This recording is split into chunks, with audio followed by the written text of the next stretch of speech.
Vamos que vamos, né? Bom, pessoal, então a gente viu um pouco das figuras de linguagem na aula passada, que eram as figuras de palavra e as figuras de sintaxe, tá bom?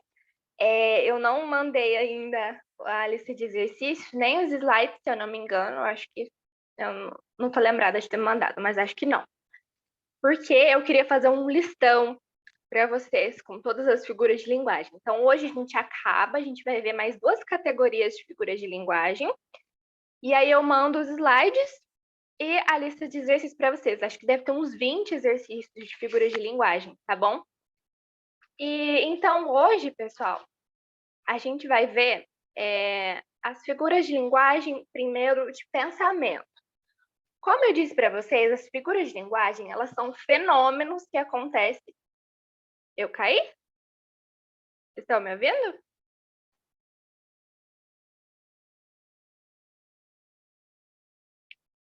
Alô?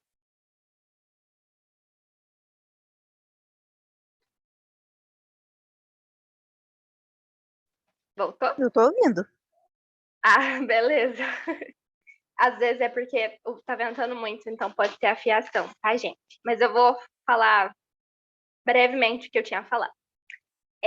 As figuras de linguagem, elas são fenômenos que acontecem na nossa frase, né?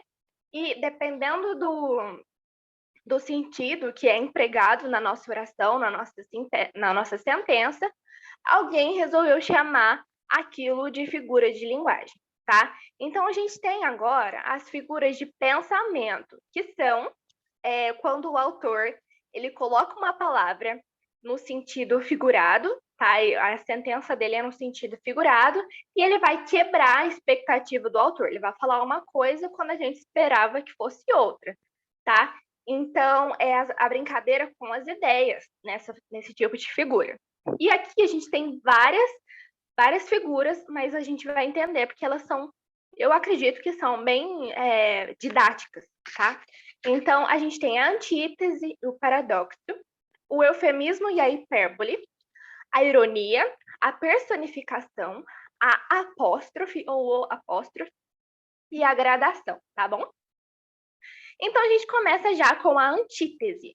A palavra, pessoal, antítese significa antitese. Então, é algo contrário, contrário a uma tese, certo? Antitese, tipo anti-herói, sabe? Então, é quando a gente tem duas ideias antônimas fundidas em um contexto só. Então, é quando o autor descreve algo, algum elemento, usando dois antônimos. Prosopopeia parece o nome de cidade de Idade Média, é verdade. Epopeia, né, que é aquele gênero textual de herói, Ilíada, Odisseia, exatamente. Voltando aqui, a antítese, ela tem que ter antônimos. Então, o que eu disse para vocês em algumas aulas passadas? Antônimos são o quê? Gordo e magro, certo? Bonito e feio. Essas ideias diametricamente opostas. Alto, baixo, certo? Cair e levantar, por exemplo. Sei lá, arrumado e desarrumado, certo? Alegre e triste, isso são antônimos. Então, eu coloquei uns exemplos para vocês aqui, ó. Bebo silenciosamente a essas imagens da morte e da vida. Rubem Braga. É uma frase do Rubem Braga. E aqui a gente tem morte e vida sendo bebidas nas imagens. Não, as imagens são bebidas pelo autor, né? Ele bebe as imagens da morte e da vida. Então, como é que uma imagem vai falar sobre morte e vida ao mesmo tempo, certo? Então, aqui, em tristes sonhos morre a formosura. Em contínuas tristezas, a alegria. Então, ele está falando que a alegria morre em tristezas. Tristeza e alegria numa ideia só, a antítese, certo? Eu não consigo dar exemplo disso, pessoal, porque essas figuras de linguagem que eu estou falando para vocês, elas são poéticas. Então, na hora que eles te apresentarem um poema, alguma obra, né, e tiver essas ideias, já é antítese. O que acontece também no paradoxo, pessoal. Só que o paradoxo, a única diferença com a antítese é que não são necessariamente antônimos.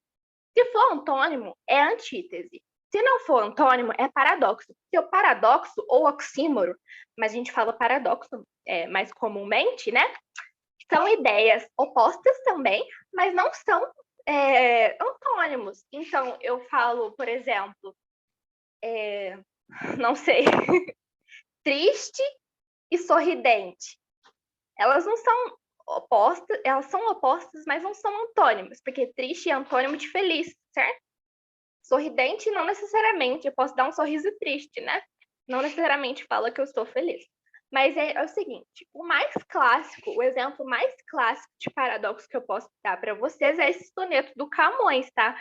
Camões é uma figura lá do classicismo e ele é um símbolo, né, do paradoxo, porque amor é fogo que arde sem se ver. Como uma coisa pode arder e a gente não consegue ver, se, né, fogo se vê. Ferida que dói e não se sente. Como uma coisa pode doer e não se sente, certo? Como uma coisa pode ser contente e descontente ao mesmo tempo, certo? É a dor que desatina sem ver. Como existe uma dor que desatina, né, que dói, mas não dói, certo?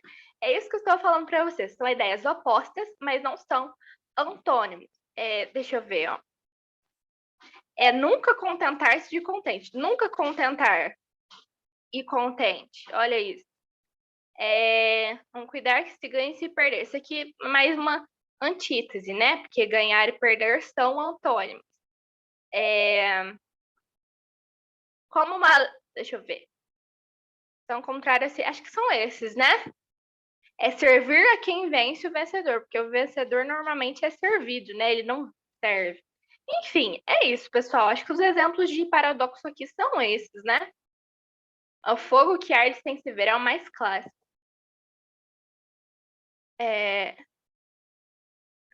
O que é uma dúvida, João? Tem bastante. É mesmo. Vocês entenderam a diferença entre antítese e paradoxo? Então, antítese com antônimo e paradoxo não, tá? Paradoxos são opostos, mas não são antônimos. Aqui a gente tem o eufemismo, que é uma figura de linguagem que eu gosto bastante, pessoal. É a suavização de uma mensagem, ele é totalmente necessário, tá? O eufemismo é quando a gente vai dar uma notícia para uma pessoa, mas a gente não quer falar escancaradamente o que aconteceu, né? Então, se eu falo, sua avó bateu com as botas, ou se eu falo, sua avó passou dessa para melhor, eu tô suavizando que ela morreu, né? Se eu falo, aquela menina faltou com a verdade. Não, ela mentiu, cara. Ela mentiu. E aqui eu coloquei uma tirinha para vocês que exemplifica bastante isso. Fofoqueira não. Querido, não, você quer? Eu tô com a minha foto aqui. Fofoqueira não, querida. Eu sou produtora de biografias orais não autorizadas. Certo? Esse é o eufemismo, bem fácil de entender, né, gente? É a suavização de uma mensagem. Se eu falo, por exemplo, você não passou na entrevista de emprego, eu vou usar um eufemismo e falar assim, olha, os outros foram melhores que você, infelizmente. Significa que você não passou, né? Ou então vai ter mais oportunidades, volte depois, sei lá. É a suavização de uma mensagem, tá bom? O que é diferente, pessoal, da hipérbole? Se o eufemismo é a suavização de uma mensagem, a hipérbole, pessoal, é o exagero, tá? Então, é algo que não está realmente acontecendo, mas eu uso essa expressão para exagerar intencionalmente a minha mensagem. Se eu falo para vocês, gente, eu estou morrendo de calor, eu estou aqui morrendo, meu coração tá parando? Não tá, certo? Eu estou morrendo de sede. Gente, eu não estou morrendo de sede, eu estou com muita sede, tá? Eu já te disse isso milhões de vezes. Misericórdia. Sério, eu devo ter te falado umas 2, umas 3 milhões de vezes, não. Ela ficou morrendo de inveja da minha promoção, pela minha promoção. Ela tá morrendo de inveja? Ela tá tendo um ataque cardíaco ali por causa disso? Não, ela realmente tá com inveja, mas ela não tá morrendo, tá? Se você não beber água, tecnicamente você vai morrer de. É verdade. É verdade. É verdade, eu posso realmente estar morrendo, mas na maioria dos casos eu não estou, né? Eu só estou com muita sede. Mas vai que alguém está no deserto e está sendo desidratado mesmo, ele pode falar isso, ele está morrendo. É verdade, tá certo. Depende do contexto, né? E aqui eu coloquei uma charge aqui do Dr. Pepper. Dr. Pepper, o João comentou aí, ele disse, Dr. Pepper, essa dor de cabeça está me matando. E aí ele realmente morreu. Nesse caso, é uma não hipérbole, né? Já que ele realmente estava sofrendo desse mal. Mas vocês entenderam porque eu trouxe essa figurinha para vocês entenderem a hipérbole, né? Alguma dúvida? Conseguiram entender a diferença? Hipérbole real, exatamente. A diferença entre eufemismo e hipérbole, que repete? É legal, né? Beleza. Ironia, pessoal, ironia não preciso nem explicar, né? Porque a nossa geração é craque em fazer ironia, sarcasmo e deboche. Mas é o seguinte, é quando você emprega palavras na sua frase que demonstram o contrário do que você está pensando, tá? Então, eu coloquei um exemplo para vocês aqui escrito, ó. Que rapaz educado, chegou e nem cumprimentou. A ironia tá aqui, ó. Ele é educado? Ele não é, né? Então eu tô falando o contrário do que eu tô pensando. Eu estou muito feliz com essas contas para pagar, viu? Quem fica feliz com as contas para pagar, né? É ironia, porque eu estou falando o contrário do que eu tô pensando. Você é ateu? Sou, graças a Deus. É uma ironia, né? Vamos embora? Vocês entenderam?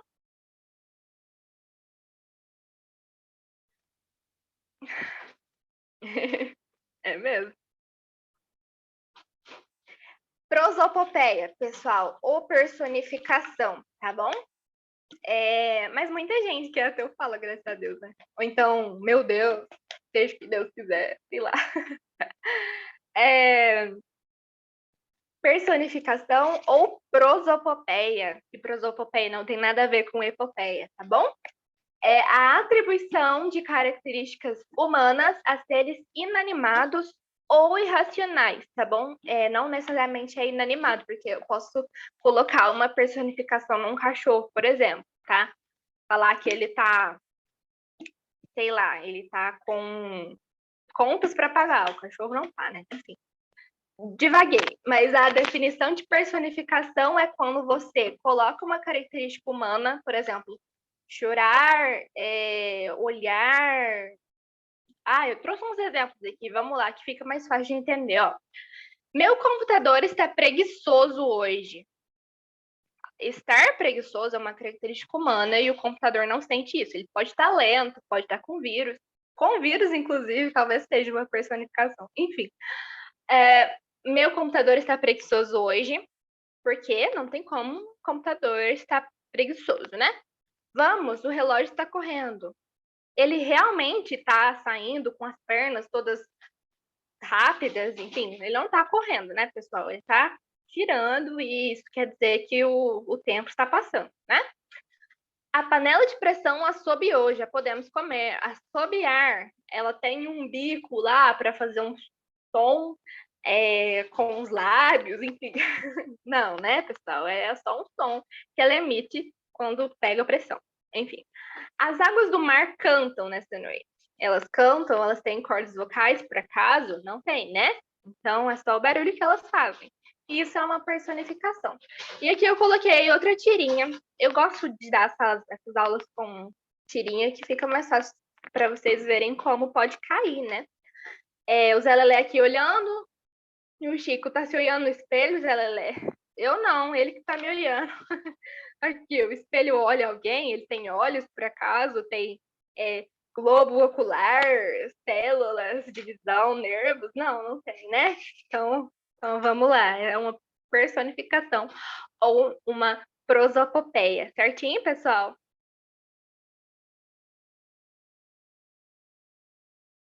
Apóstrofe, gente, É a figura de linguagem do vocativo. Vocês lembram no que era vocativo? Eu expliquei o que é vocativo lá no uso da vírgula.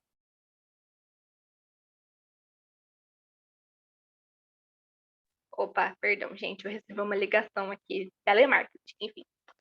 Eu falei que o vocativo, lá na aula de vírgula, é sempre separado por vírgula, né? E o vocativo, ele é um chamado por qualquer coisa. Se eu falo aqui, Fernanda, vem assistir aula. Então, Fernanda, vírgula, venha assistir aula. Na linguagem poética, toda vez que tiver um chamado, isso vai se chamar uma figura de linguagem denominada apóstrofe, tá bom? Então, se o Fernando Pessoa, ele compôs o seguinte: ó mar salgado, quanto do teu sal são lágrimas de Portugal? Então, ele está falando um poema, né? Ele está declamando uma coisa, um sentimento dele para o mar salgado. Então, ó mar salgado. Essa parte aqui, então, é o vocativo, e o fenômeno que acontece nessa oração, nessa frase, né, nesse verso, é denominado apóstrofe, tá bom?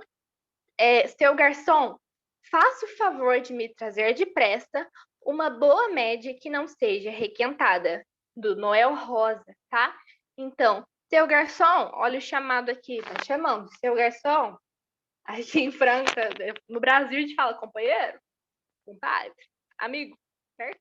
Então, seu garçom, faça o favor de me trazer depressa. O fenômeno que está acontecendo aqui nesse poema, nessa música, é o apóstrofe, tá? Que é um chamado, um vocativo. Vocês entenderam? Tudo certo?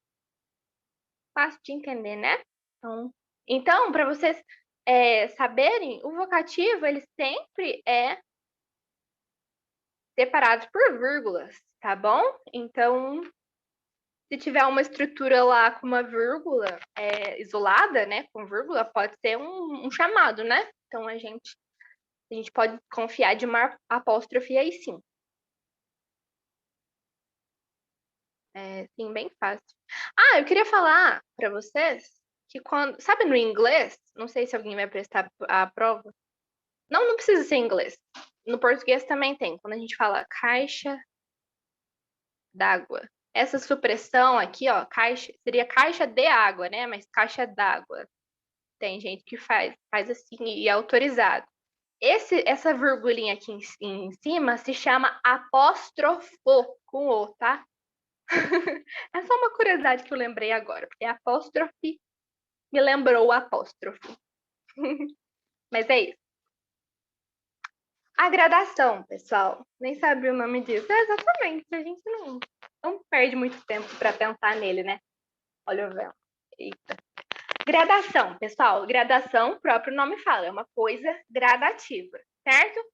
São ideias crescentes, ou seja, que vai do menor para o maior, ou decrescentes, que vão do maior para o menor, em um poema, em uma prosa, enfim. Faz-se uso da vírgula para demonstrar esses degraus de ideias, tá bom? Então, esse problema ficou menor, um cisco, quase nada. Olha, uma gradação decrescente, né? Vai do maior para o menor.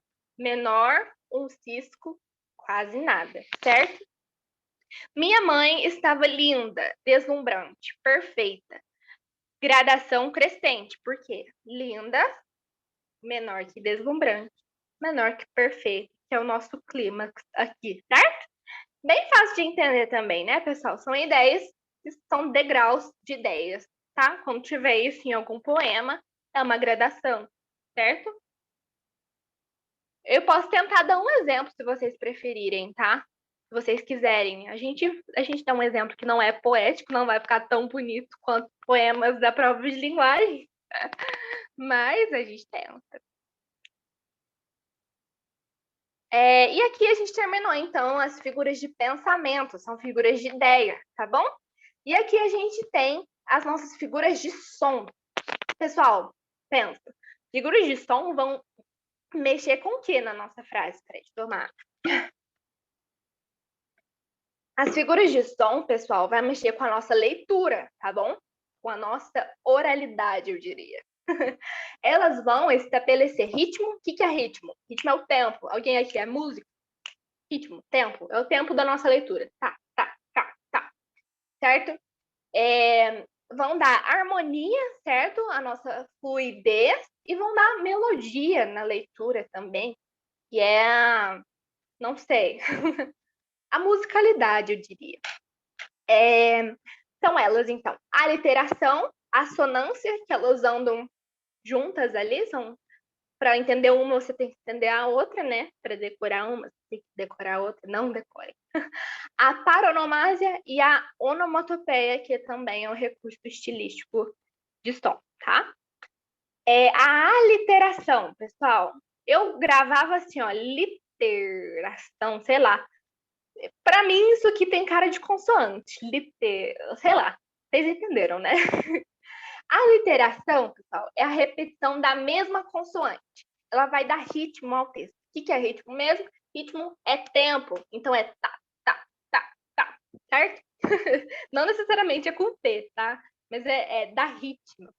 Então eu coloquei aqui uma frase da minha banda favorita, que é Os Engenheiros. Eu dou muito exemplo de engenheiros aqui, tá? Então, o Papa é pop, o Papa é pop, o pop não poupa ninguém, certo?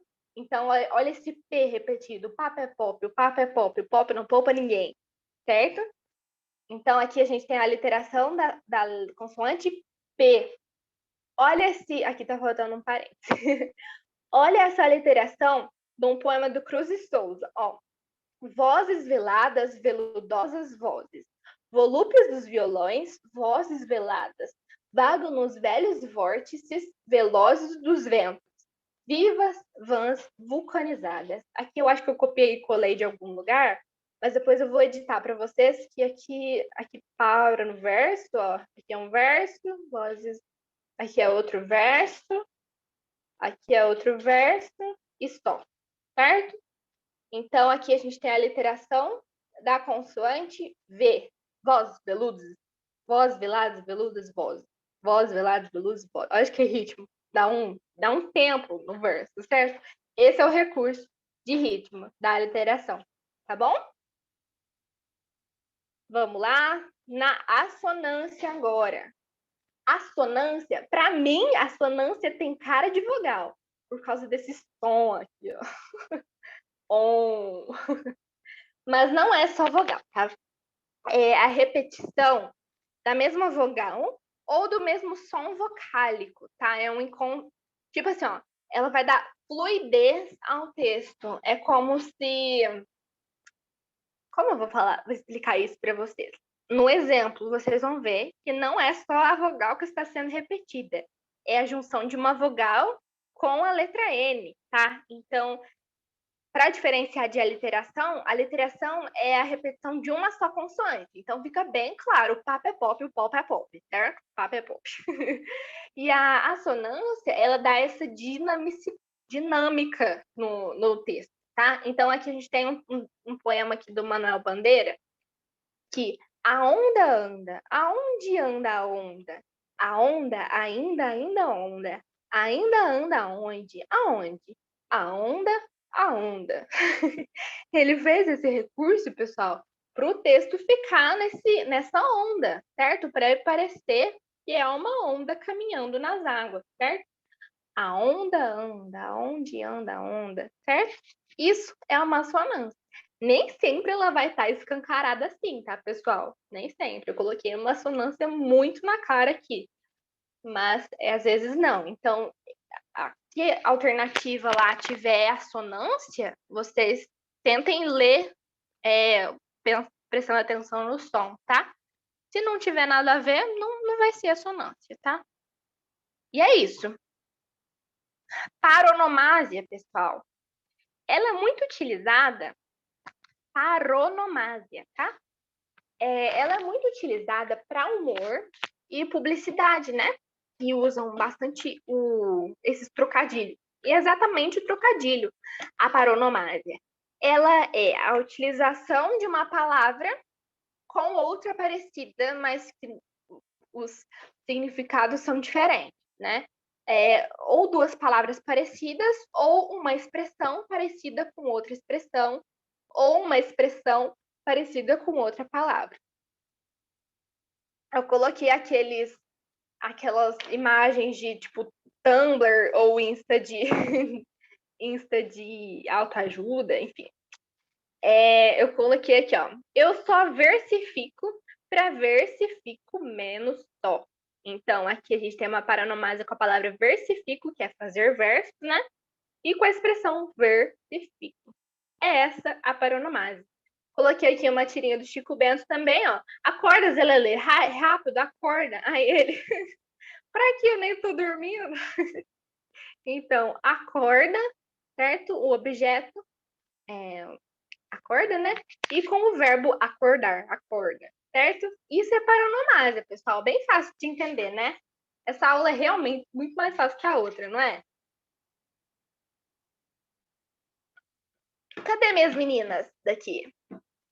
Raicita, que me chama de professora. A Yara, a Fer, tudo certo, pessoal? A Naira. Beleza. Ok, então. E a última do dia, a onomatopeia, pessoal. Bem fácil, né? Ela é a tentativa de escrita de sons. Por que eu disse tentativa? Porque som, pessoal, é uma linguagem que não dá para escrever exatamente, né? Tanto que, não sei se vocês sabem, mas a onomatopeia, ela é nacional, sabia? Porque, assim, a onomatopeia é justamente a escrita do som, né? Então, se aqui o meu cachorro fala au, au, nos Estados Unidos, vou dar um exemplo, nos Estados Unidos, por exemplo, o cachorro faz woof, exatamente, exatamente. O miau, que é tipo M-I-A-U, lá é M-E-O-W, eu acho. Então é nacional, né? É uma tentativa, já que cada um ouve aquilo de um jeito, né? Meia. Então, ela é bem comum nos quadrinhos, tá? Crash. Aqui, o grr, quem fala grr quando tá bravo? Ninguém, né? A gente resmunga, mas não fala grr. O Paul, certo? Então, é justamente isso. Não vamos confundir com interjeição, tá, pessoal? Interjeição é aquela, nossa senhora, sabe? Meu Deus, uau, aplausos, bravo, certo? Então, são expressões que a gente usa para falar dos nossos sentimentos. A onomatopeia não. A onomatopeia é uma escrita de um som. Então, é o tic-tac do relógio, é o cuco lá do relógio, né? É o toque-toque. Lá nos Estados Unidos, o toque-toque é knock-knock. Viu? Que estranho. Então, ela é nacional mesmo. E é isso, pessoal. Aqui a gente acabou as nossas onomatopeias, tá? As nossas figuras de linguagem. A gente viu, então, só para relembrar. Nós vimos figuras de linguagem de palavra, sintaxe na primeira aula, pensamento nessa e som nessa, tá bom? Agora eu quero ver. Agora eu quero ver. Não tem problema. A gente faz bem devagar, tá? Porque eu sei que é muita coisa. A gente viu umas 30 figuras, tá? Então a gente vai fazer esse exercício rapidinho, que eu imaginei que daria tempo, né? Então, isso aqui não caiu no Enem, essa aqui caiu na prova da UFO, tá? No meio de ano, no vestibular de inverno. E é sobre a obra O Alienista de Machado de Assis. Aqui, para quem não viu a primeira aula, vocês vão ter que fazer por eliminatória, tá? Mas é o seguinte, tem um texto lá. A loucura, objeto dos meus sonhos, era até agora uma ilha perdida no oceano da razão. Começa a suspeitar que é um continente. Então, ela era uma ilha perdida, a loucura, e agora é um continente. Significa o quê? Que a loucura dele aumentou, né? Então, o enunciado traz assim pra gente. Ao definir o campo de seu objeto de estudo, o alienista recorre à figura de linguagem denominada, alguém sabe? A loucura é um continente. Essa é a figura de linguagem. João acha que é a. Será? Todo mundo concorda com o João? Para ficar mais fácil, eu vou lembrar para vocês. Hipérbole, exagero, eu estou morrendo de fome. Paradoxo, oposição de ideias, que não é antônimo, né? Eufemismo, suavização de ideias. E metáfora é uma coisa que não é real, uma coisa que está no sentido figurado, que não dá para ser literal, né? Todo mundo acha que é. Vamos ver, né? Congrats. Muito bem. Para quem, vamos relembrar então, a metáfora é justamente isso, é uma coisa que não dá para ser verdade porque está no sentido figurado e ela normalmente é esse verbo ser aqui, ó. Então, eu sou uma leoa, eu não sou uma leoa. Eu posso ser feroz, eu posso ser brava, mas eu não sou uma leoa, tá? Então, quando ele fala a loucura é um continente, isso é uma metáfora. Por quê? É um continente tão simples, né, pessoal? África, América, Ásia, Europa e Antártica. Tá? Então, a loucura é um continente, é uma metáfora muito bem. Gostei de ver. Não vou ajudar tanto na próxima questão, hein? Aqui a gente tem. Isso aqui caiu. Não lembro. Depois eu vejo para vocês. Tem um quadro aqui, né? Vamos ver. Lama de barragem não atingiu o arquipélago de Abrolhos, garante Samarco. Então, tem um cara aqui, todo enlamaçado, e falou: ah, bom, se a Samarco garante, eu fico mais tranquilo. A relação entre a figura e o trecho, ah, bom, se a Samarco garante, eu fico mais tranquilo, resulta na seguinte figura de linguagem. Qual é? É hipérbole, é pleonasmo, é prosopopeia, é sinestesia ou é ironia? A Nayara disse, e aí?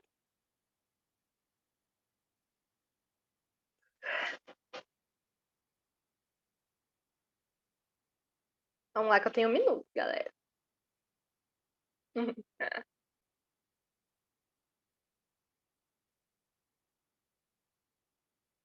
Todo mundo concorda? João de que é... Cadê minhas meninas? E... Ok. Muito bem, pessoal. Show de bola. O olhinho dele. O olhinho de deboche, né? Hipérbole, então, só pra gente relembrar, exagero. Pleonasmo, da aula passada. São duas expressões juntas que funcionam no mesmo, que tem o mesmo significado. É aquele subir para cima, descer para baixo, certo? É entrar para dentro e sair para fora. Esse é o pleonasmo feio, pleonasmo que não pode acontecer, tá bom? Repete de novo. Não existe isso, tá? Rever novamente, também não existe. Esse é o pleonasmo vicioso, mas a gente tem o pleonasmo literário também, tá? Que é aquele choveu uma linda chuva de resignação, que eu coloquei no exemplo para vocês. E ele tem licença poética. Prosopopeia é a personificação, né? Aquele do espelho tá me vendo, né? Sinestesia, aquela mistura de sons, mistura de sentidos, perdão, o perfume doce, lembra que não tem como o perfume ser doce, já que é um cheiro, não tem como ser doce, né? E ironia, que é isso aqui, né? Então, vamos lá para o fim da nossa aula e bons estudos para vocês. Até mais. Se tiver alguma dúvida, por favor, me mandem, porque essa matéria não é fácil mesmo.